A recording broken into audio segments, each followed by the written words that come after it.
You are listening to School of Talk. We are creating a world where every child experiences the power of a great teacher. We believe education is the answer. It has the power to conduct change, improve lives, unlock ideas, create opportunities, and build connections. It's the single greatest investment we can make today to create a better tomorrow. That's why we're on a mission to train, inform, and inspire educators around the world. Each week, we dive into a topic related to education, teaching, and learning. Whether you're an educator by trade or an educator by spirit, we've got something for you. Open up your mind and get ready to soak in some new learning. Class is in session.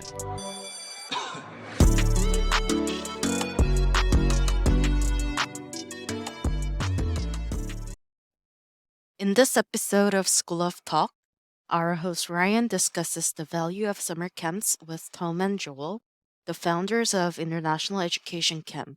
The International Education Camp offers immersive language summer camps in Italy and around the world. They talk about the impact of the camps on students and communities, the growth and challenges of scaling programs globally, and recruiting the right camp counselors. Hello and welcome back to the School of Talk podcast. A lot of students around the world right now will be thinking about their exams, but in the not too far distant future, a lot of students will be going to summer camp. And on the topic of summer camp, who better to speak to than two founders of an international education summer camp? Tom and Joel, welcome to the podcast. Thanks. Tom, introduce yourself.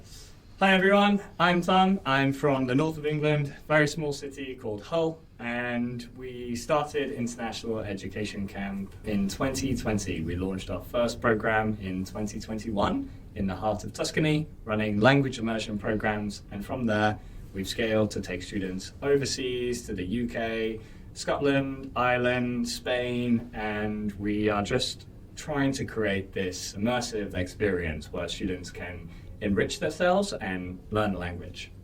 Fantastic. And we'll dig a bit deeper into international education camps in a second.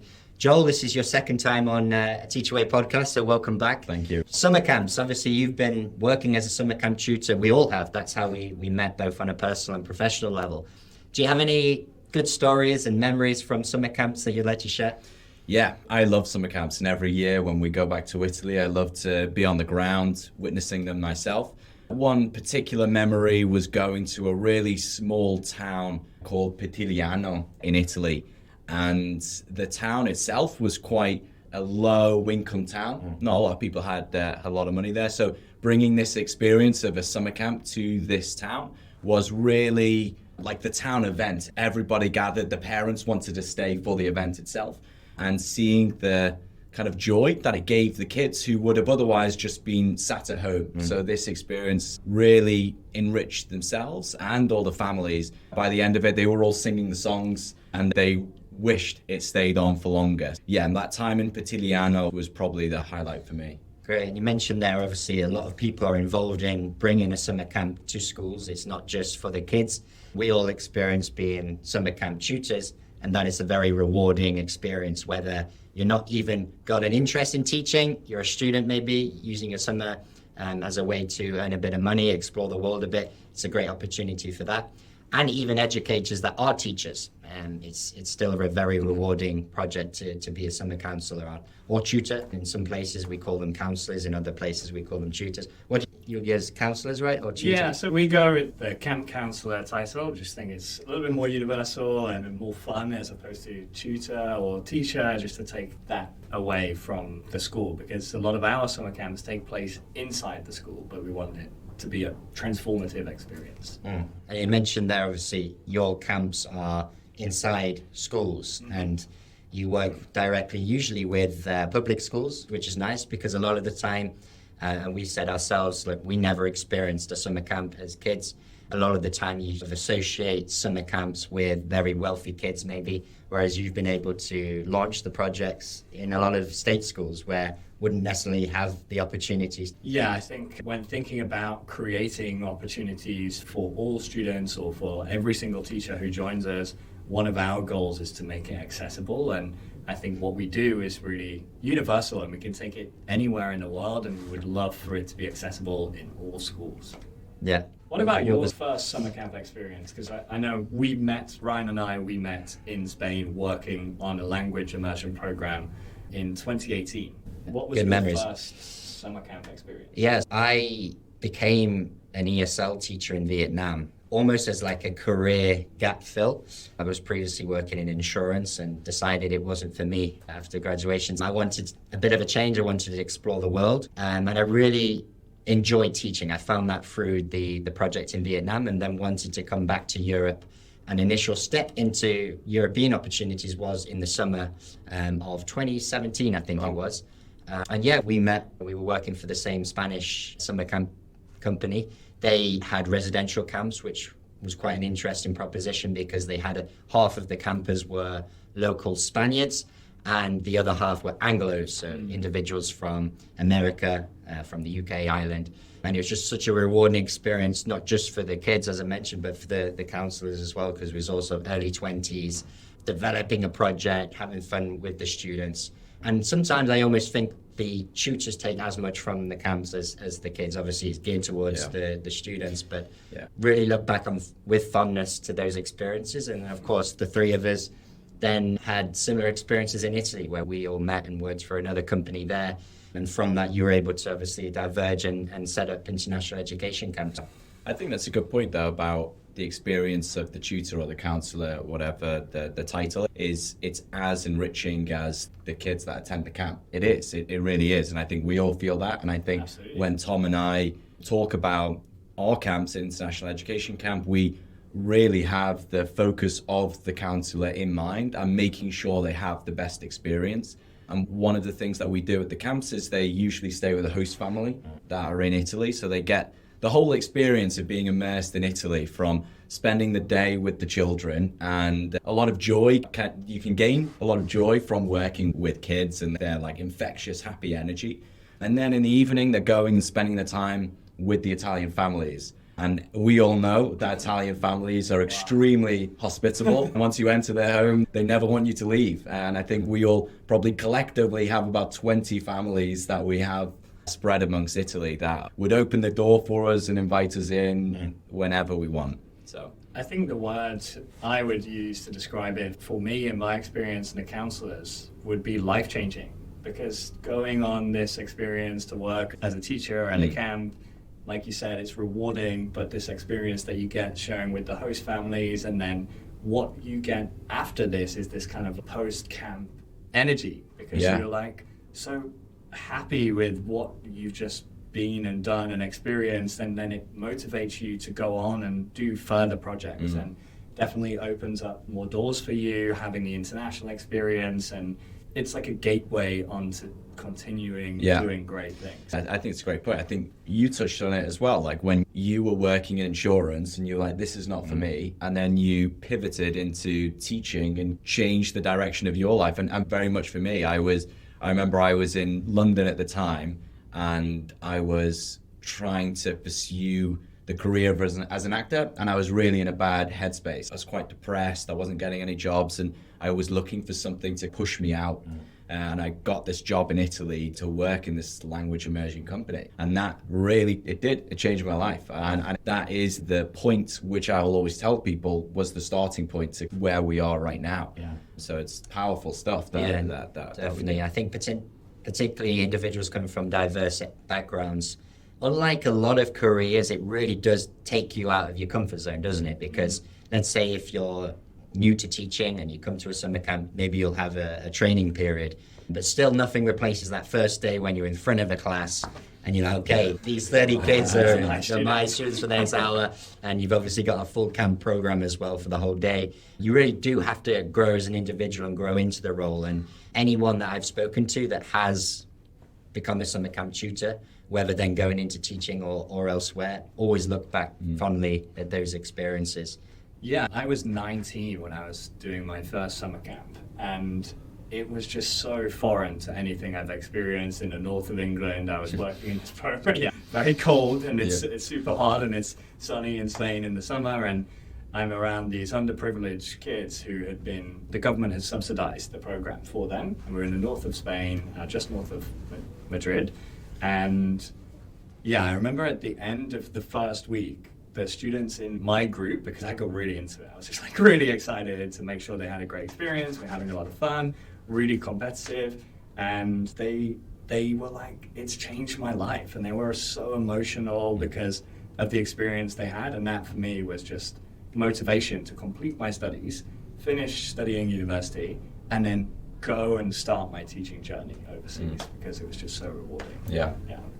Yeah, it's a great step into teaching as well. Even if you're doing an education degree, again, nothing replaces actually being in front of a class. And of course, you get close to the other counsellors as well. You're a team, and quite often, particularly at the big camps, you could have over 10 counsellors or tutors in the same camp. We certainly had that in Spain, didn't we, on the residential camps. And you become friends as a result. And looking certainly into my sort of friendship groups, a lot of them have come from the experiences as a summer camp tutor or then the resulting education that I've gone into. Yeah, me and Ryan, we didn't know each other. We worked on this program for 4 weeks, and then Ryan said, I'm going to work in Italy full-time in 2 weeks' time, and they're looking for more teachers. Would you like to come? And at the time, I had like an intermittent period of 2 months waiting for my visa for China, and I said, yeah. I went, and then I ended up staying in Italy for 2 years, and that's where we all met, and we continue to make this impact. And yeah, it's definitely been pivotal for me. Sure. And obviously Italy is one of those places where when counsellors or tutors do come to summer camp, they're in a place that they would never even have thought about or know about. And it's an amazing medieval small town, communities, the food's amazing.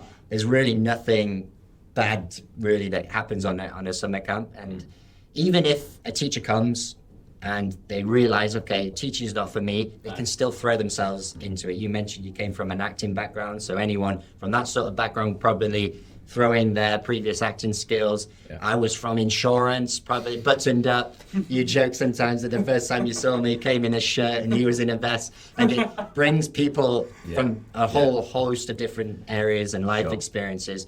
And from your camps, you have as young as 20-year-olds, whatever, all the way up to older than us as well. Yeah, we do. And I think part of it is because there's a lot of similarities between being a teacher and being a camp counselor, as we call them. But there's also a lot of differences. So we don't only bring on people that are teachers. There are certain criteria that we need in order to bring someone on. They would need to have experience working with kids. They need to have a certain energy that is they want to do it. They want to come and push themselves and throw themselves into this experience. And that's why we do bring on, let's say, someone from a drama background who's studying drama, who has just finished studying drama, maybe has done workshops with children before, understands how to work with a group of students and has a bit of classroom management experience, but has no formal experience in the classroom.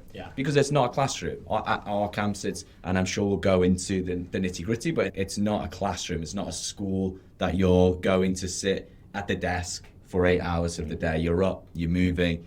So we need different and diverse individuals to come and facilitate the camp. Sure, and I guess on the camps as well, there's lots of outdoor activities, particularly in Italy. Obviously, it gets very hot, so they don't want the kids to be in the classroom all of the day. So in terms of international education camp, the sort of daily schedule, how does that look usually? You obviously have a set plan which you train the tutors on. Yeah, so I mean, we've got a couple of kind of pillars that we work with in terms of our camp. So drama, sports, outdoor games, crafts. We have a short lesson period. We structure it in kind of hour to hour and a half sessions. And each session is facilitated either one with the group of students to the counsellor, or they go and form a slightly bigger group where they work together with another class, or they're in the whole camp and they're doing a whole camp activity together. So the day runs the same every day in terms of the structure, hour by hour, but the thing that changes is the theme. So the theme of the day changes. So one day we might have a theme about exploring the world, where we're learning about different cultures, different countries, things that happen in these places, and then all of those activities throughout the day will be focused on that theme. And then the next day, the structure of the day will remain the same, but we might be doing something about the environment, like a green day or saving the world, where we learn completely different ideas and different concepts. And the idea is to encourage curiosity with these campers that come to camp. And obviously, for us, everything's in English. So we're going to Italy or Spain and we're immersing them in a language that is not their first language, but we're not giving them formal lessons. In these sessions, we're doing games, we're doing activities where they want to participate, they want to be in the game, they want to win the game, but if they want to win the game, they need to know the key vocabulary in order to win the game. So they're a lot more switched on to make sure they know that vocabulary because they want to win the game. And this kind of goes into every session that we do. One of the other things, we do a lot of project-based learning. So each day with the groups and in the classes, we'll maybe separate them and we'll have some competitive challenges, and they'll have to create a flag, for example, on the World Day, and maybe the older students will have to present it. But ultimately, the day is about having fun, educating, learning the language, and just being at a summer camp and taking that fear away from learning a language through all of the pillars that Joel just mentioned. Definitely. And just backpedaling slightly, obviously the name of your company is International Education Camps. How did it all start? Tom, we'll fly over to you. Yeah, so in 2021, launched a initial pilot camp in Viareggio, Tuscany, just on the western coast. Really beautiful coastal city. And we had around 100 students attend the program. We sent 7 teachers. Most of them were coming from the UK. Some of them I've known for a very long time. And some we'd worked previously in the language company that we all worked together at. It was a really successful experience for all of the teachers involved. The teachers who ended up going for the 2-week camp ended up staying for the entire summer with their host families. And then the schools in the region, they heard about our project and our camp, and they asked us if we could maybe do something similar in their school the following year.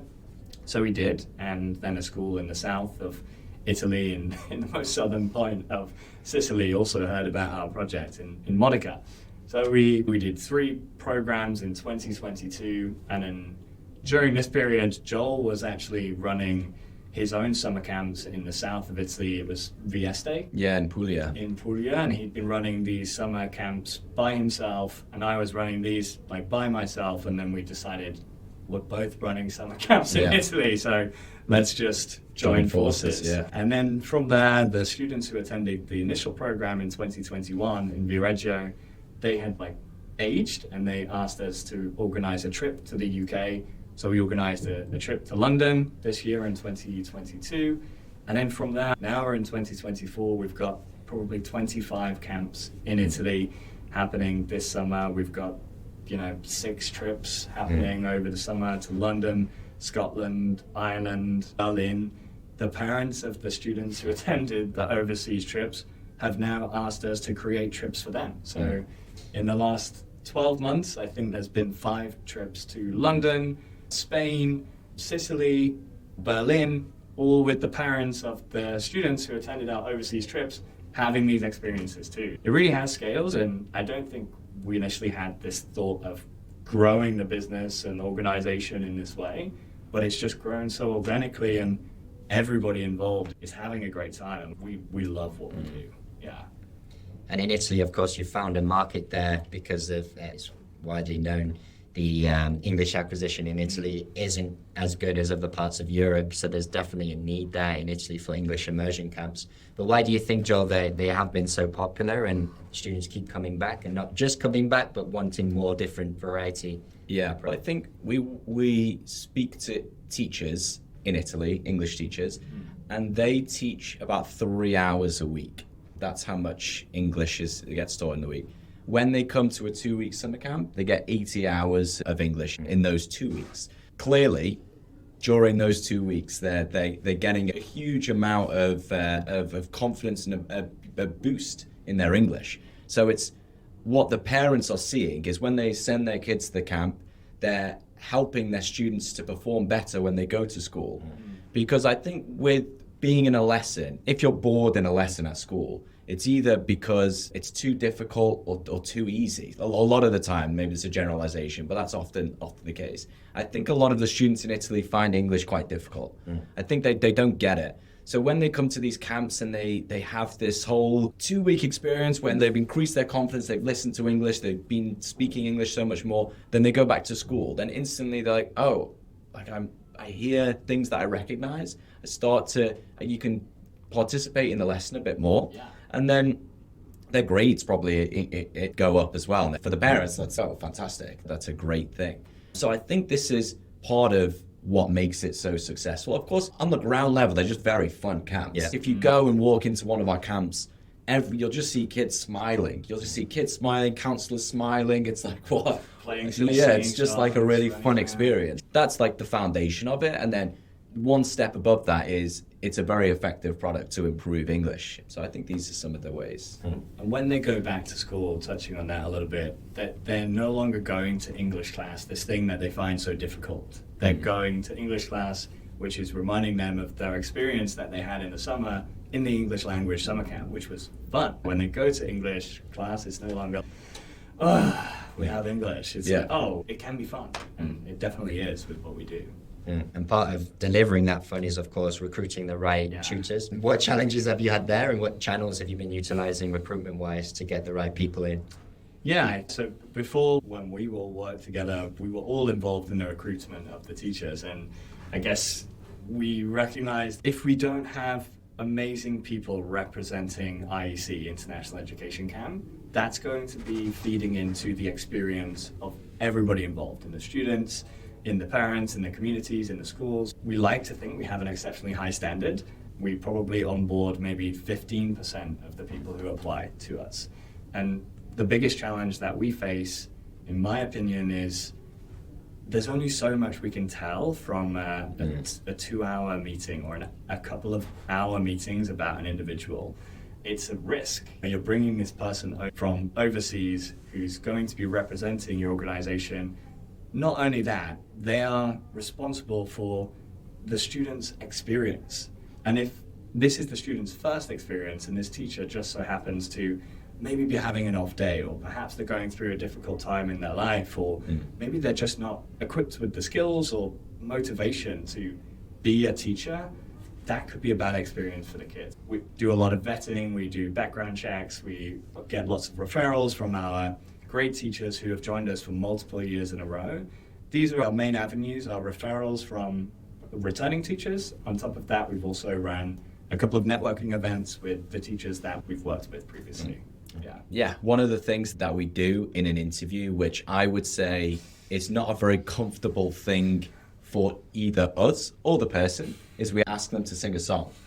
The reason we do that is it's a very telling moment whether someone is the right person who can just jump in and throw themselves in a very uncomfortable situation. As you mentioned in the beginning, Ryan, that first moment when you're in a class, there's 30 kids, they're all staring at you, you've just got to go for it. There's nothing really that can prepare you for that moment, and this is a moment for us where we can tell, is this the person that's just going to throw themselves in, or are they going to hold back? And we really don't let the song go on for more than 20 seconds. It's just we jump in, see if they can be a bit funny with the song, and then take it from there. I think it's a large part of what we do in the summer camps is in the morning and in the evenings, well, late afternoon, we start and end the day with circle time. So we're singing these high energy, listen and repeat songs. Ryan has his favorite. I'm not sure if he's going to share with us now. I was thinking then, when I first did a summer camp, I obviously did the interview, we all did the interview process, and I was asked to sing a song as well. I think it was during the time of the craze of Baby Shark, so I did Baby Shark, and I remember my teacher, my friend at the time who I was living with, didn't know I had an interview. Sorry, he did know that I had an interview, but then felt a bit strange that in an interview process I was singing Baby Shark. I think I did most of the song as well. It was a lot longer than 25 seconds. But I think it's important to note as well on this point, and there might be a lot of potential students looking to work on a summer camp that might feel a bit put off because they don't either have teaching experience, they're not a teacher. I remember when we were recruiting for the company I was working for previously, some of the students or individuals coming from other areas were aligned more to the core values of the company than a qualified teacher was. That could be the best academic teacher around, but just wouldn't be able to transfer and adapt into a summer camp environment because it is very different to the school day of the K-12 school. I wouldn't say if you can't sing the song in the interview, it's not for you. But I think we're really open and honest with all of our candidates, and we say this is a large part of what we do. You will be doing this at the training center with multiple teachers, 50 other teachers around you. There's also going to be doing this every single day at the camps. If you're uncomfortable with doing this, probably not the best choice for you to come over right now, because you're going to turn up every single day. You're going to have to be doing something you really don't like. And that's just going to feed into everything else you're doing, and it's going to be a bad experience for you. For sure. We don't want that. We want a good experience. Because one of the things that we do as well is before we send all the teachers out, we do an intensive 2-day training. And if you're joining people who are ready to throw themselves in, and you've got 39 other camp counselors standing in a circle who are singing their heart out, and it's your turn to lead the song, you're going to wish you did not come.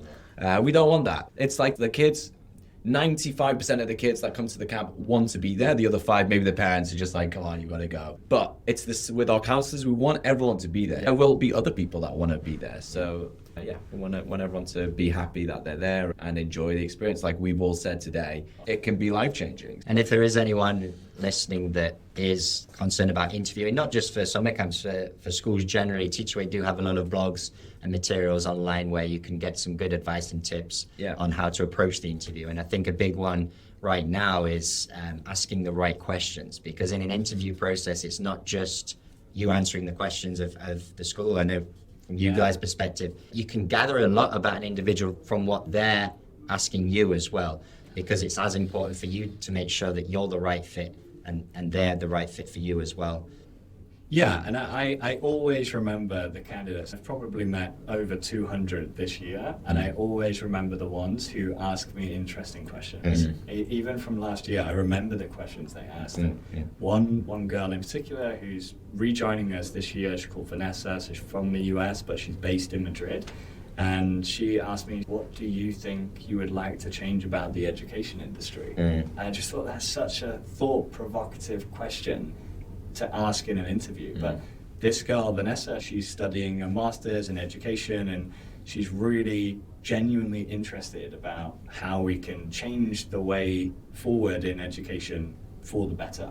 Yeah, that was a moment for me. Yeah, that links quite well to a next point. Obviously, you both set up the company because you have a mission, a purpose, and there's lots of reasons why edtech or education companies do start, and usually it's because they're very purpose-driven companies. What is it that really helps motivate you guys and the central mission to IEC? I think one of the things is we see the products are very impactful. We want to touch as many lives as possible and share these impactful projects. And so that's one of the core things. From my side, obviously, we're all still very young. There's plenty to learn and understand about the education industry as a whole and education, how students learn. There's plenty to still learn as we go. I don't want to just say we're stuck on this one project and this is going to be what it is forever. I feel like we've got to evolve as the times change. I feel like, for sure, our missions are so in line with what you've just said, and our mission is to touch as many students' lives as possible. In turn, we're having this impact not only on the students, on the communities, their families, their parents, their schools, their attitude to learning, also the teachers we're bringing over. It's an entire kind of whirlwind of people. We're categorically taking them on a journey, and we want to do that with as many students as possible. And we've all been in different countries. We've all agreed, we've been there and we've been like, this would work here. Ryan was recently in Mexico, and he was like, this would also work here. And I've recently been in Vietnam and in Thailand and in Hong Kong. And for sure, we feel like what we can do is we can just transfer everything we're doing in Europe and spread it across the world and impact more communities, more students, let the teachers or the students who are going overseas have even more of a wider international experience, and just continue this mission of empowering people around the world. Yeah.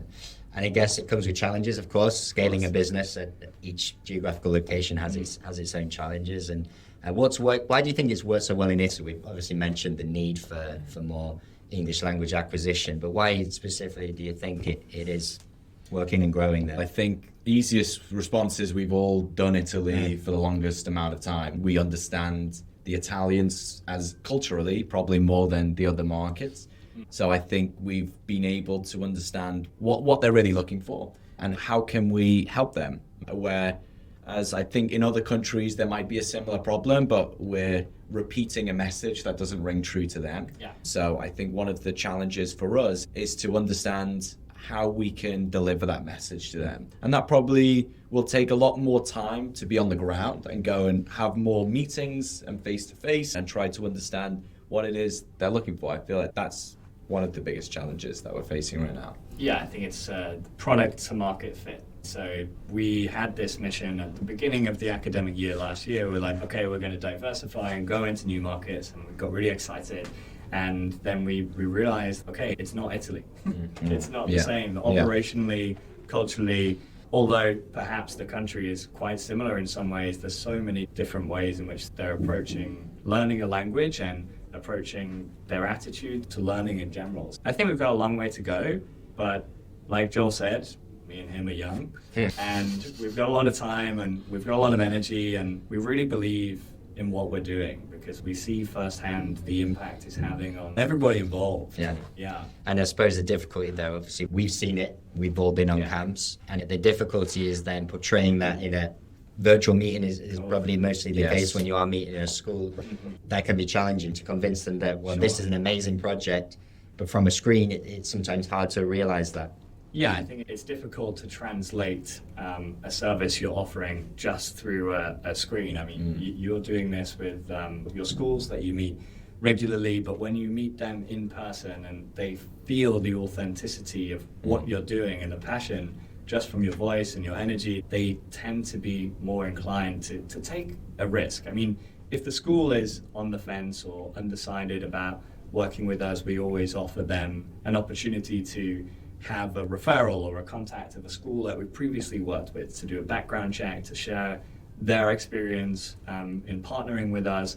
And I think that's important, is this kind of like credibility in where you are, and also the social confidence, which is something we've really tried to have a focus on this year. We talk about marketing and developing all of these kind of materials to provide the schools with, to fill them with confidence that, okay, this is a trusted organization that is genuinely doing something good. Yeah. Great, guys. It's been great having you on. If there's a school listening in, or indeed a potential tutor that wants to apply to your summer camps, where can they find you? Yeah, so you can just find us. You can contact our personal emails, which is tom@internationaleducationcamp.com, or joel@internationaleducationcamp.com. Or you can just go to our website, which is internationaleducationcamp.com. Fantastic. Ryan, thank you very much for having us today. It's been an absolute pleasure to sit alongside you and to be interviewed by you. Thank you very much. Joe and Tom. Thanks, Ryan. Really appreciate your time. Thanks for listening, guys. Thank you so much. Tune into the next one. Yeah.